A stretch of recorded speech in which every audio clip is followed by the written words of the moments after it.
छोटूलाल आपल्या मुलगीसाठी तिचा रिश्ता बघण्यासाठी गेले होते. मुलाचे आई बाबा आणि छोटूलाल त्याची बायको ममता एका दुसऱ्याकडून बोलत होते. अरे व्याहीजी, तुम्हाला भेटून खूपच चांगलं वाटलं. हे लग्न आमच्याकडून तुम्ही नक्की समजा.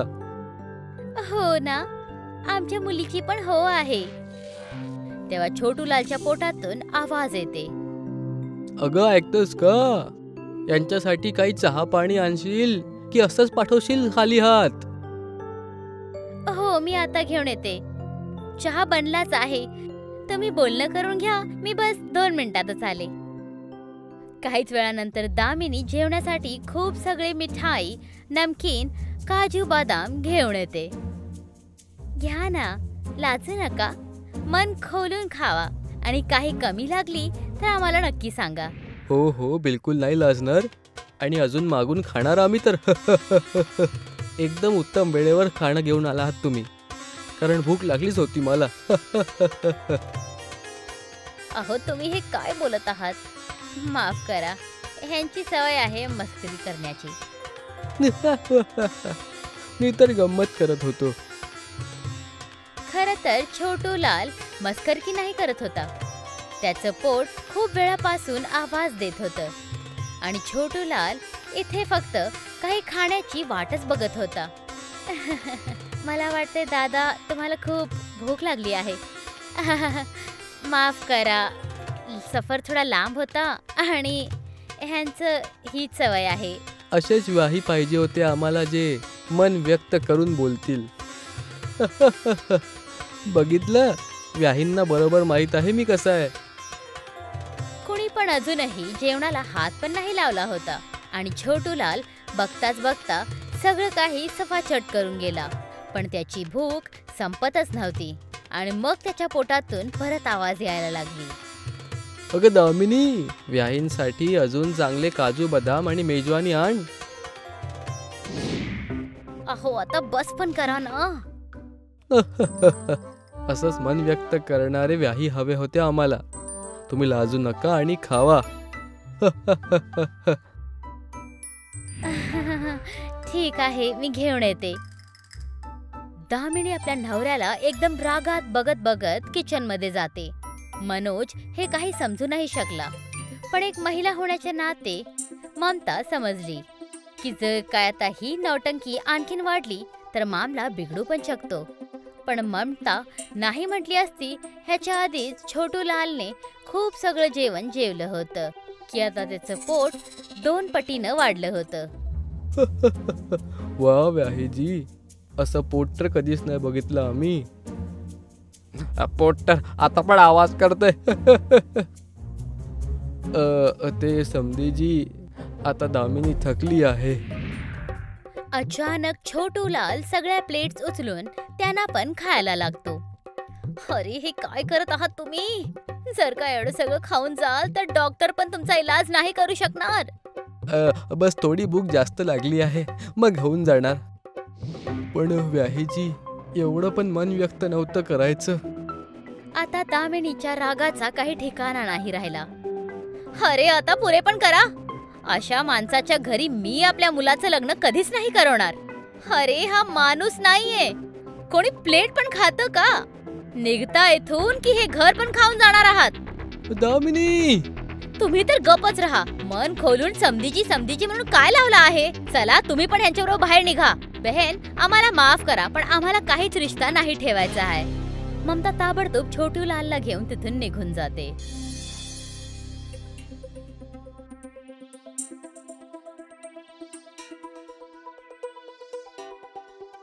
दोघे जण घरी येतात आणि नुपूर हे ऐकून खूप जास्त रडायला लागते.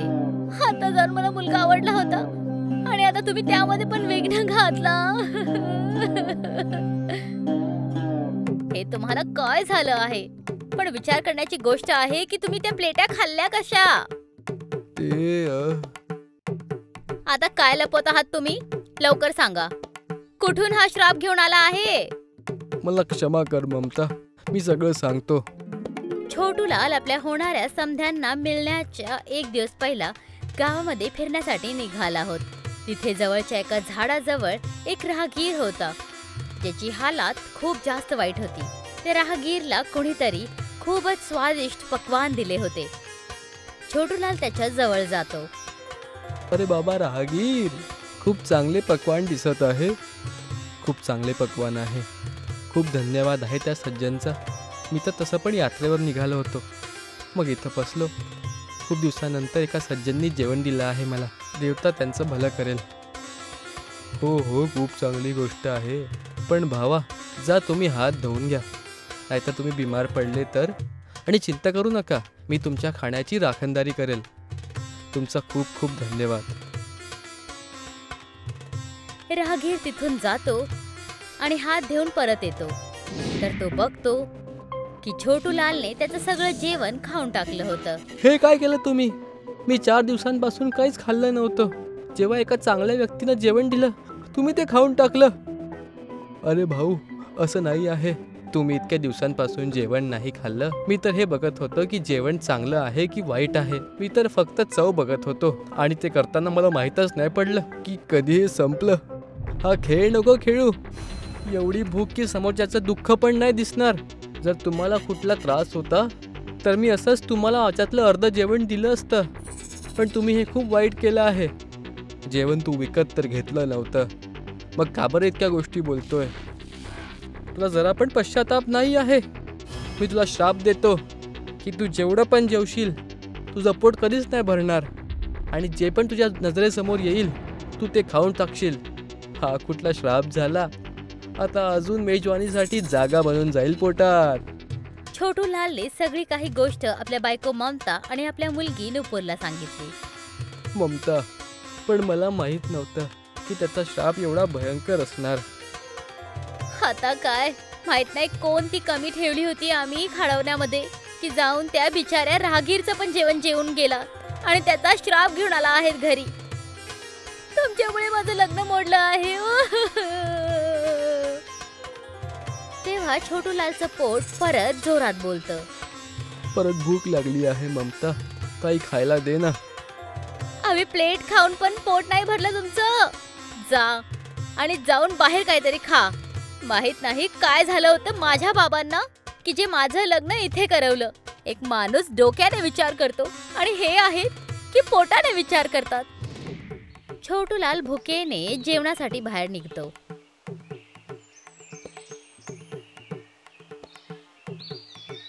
तेव्हा त्याला तिथे एक माणूस सायकलीवर जाताना दिसतो. अरे मदन दादा, जरा थांबा. माझ्याकडनं चालणं पण होत नाही आहे. फक्त बाजारापर्यंत सोडून देता का मला? एका दिवसात तुझी खुराक किती बदलली रे, आणि एवढं वजन आमची सायकल नाही झेलू शकणार. तेव्हा छोटूलालचं पोट परत बोललं. बरं ठीक आहे, पण फक्त बाजारपर्यंत. हो भावा मदन, खूप कृपा आहे तुझी. जेव्हा मी मोठा माणूस बनणार तर तेव्हा तुला लक्षात ठेवील. आता अजून किती मोठा होशील भावा? तर आता बस आमच्या धन्नोवर. छोटूलाल सायकलवर आपलं मोठंसं पोट घेऊन बसतो. काही दूर सायकल चालवल्यानंतर मदन घामाने भिजून जातो. तो सायकल एका घरासमोर ठेवतो आणि बोलतो. छोटूलाल, आता तुला मोटूलाल म्हणावं लागेल. सायकल चालत नाही आहे समोर. असं नको म्हणू मदन. अरे शेवटी तुझा मित्रच ना रे मी. फक्त बाजारापर्यंत. अरे भावा, बाजारात पोचता पोचता मी दवाखान्यात पोहोचून जाईल. आता उठ आमच्या धोंडोवरून. जसं छोटूलाल सायकलीवरून उठायचा प्रयत्न करतो, सायकल तुटून जाते. अरे बाबा छोटूलाल, हे बरोबर नाही झालं. मी तुला सोडणार नाही. तेव्हा छोटूलालचं पोट जोरजोरात बोललं. आता तुझ्या बायकोला सांगतो हे. यानंतर शपथ आहे, जर कोणाला सायकलवर बसवलं तर मी. मदन तिथून ममता आणि नुपूरला बोलवण्यासाठी पळून जातो आणि छोटूलालचं पोट आणखीन जास्त मोठं होत होतं. हा झाड फळ तर चांगले देतो. हे झाड पण स्वादिष्टच असेल. याला खाऊन टाकतो, कारण आता ही भूक मला राहवत नाही. आता मी करू तरी काय? छोटूलाल झाड पण खायला लागतो. तेव्हा तेवढ्यातच त्याची बायको आणि मुलगी मदन बरोबर तिथे पोचतात आणि ते लोक त्या राहगीरला पण आपल्या सोबत घेऊन येतात. ममता, मला अजून नाही खायचं, पण मला भूक लागली आहे. किती पण खाऊ असं वाटतं की काही महिन्यांपासून काही खाल्लंच नाही आहे मी. मला वाचव. हो, हे तर खूप विचित्र परिस्थिती झाली आहे तुमची. म्हणून तर आम्हाला ह्या राहगीरजींना शोधायला लागलं, जेणेकरून ते आपला श्राप परत घेतील. अरे बापरे, हा तर खूपच भयानक श्राप आहे. अरे बाबा राहगीर, आम्ही मानलं की छोटूलालनी चूक केली, पण थोडी दया करा बाबा. पोट बघ, विहीर करून ठेवली आहे तुम्ही त्याची. हो राहगीरजी, माझ्या बाबांना ठीक करून द्या. क्षमा करा, पण आता मी भावनांमध्ये वाहणार नाही. मी कुठला श्राप परत घेणार नाही. अजून भूक लागली आहे. अरे बापरे, तुमचा श्राप छोटूलालच्या बरोबरच पूर्ण गावासाठी श्राप बनला आहे. हो, पण तुम्ही आमच्या घरी एकदा तरी या आणि आम्हाला सांगितलं असता, आम्ही तुमची सगळी समस्या ठीक करून दिलो असतो. एवढी सजा पुरे आहे त्यांच्यासाठी. आता बस करा ना. ठीक आहे, घेतला श्राप परत. पण जर यांनी आता असं परत केलं तर हा श्राप त्याला परत लागून जाणार. छोटूलाल आता परत ठीक व्हायला लागतो आणि आता त्याचं पोट जे खूप मोठं होत होतं ते आता बरोबर अवस्थेत यायला लागतं. बाबा राहगीर, मला क्षमा करा. मी तुमच्यासोबत खूप वाईट केलं. देव कोणाला कधीच उपाशी नाही ठेवाव. खूप जास्त त्रासाची गोष्ट आहे. आपल्याला सगळ्यांची मदत केली पाहिजे, ज्यांना कोणी उपाशी नाही राहणार. एकदम बरोबर. तेव्हा छोटूलालचं पोट परत बोललं, चला आज सगळ्यांचं जेवण माझ्या घरी. मन भरून खा सगळेजण.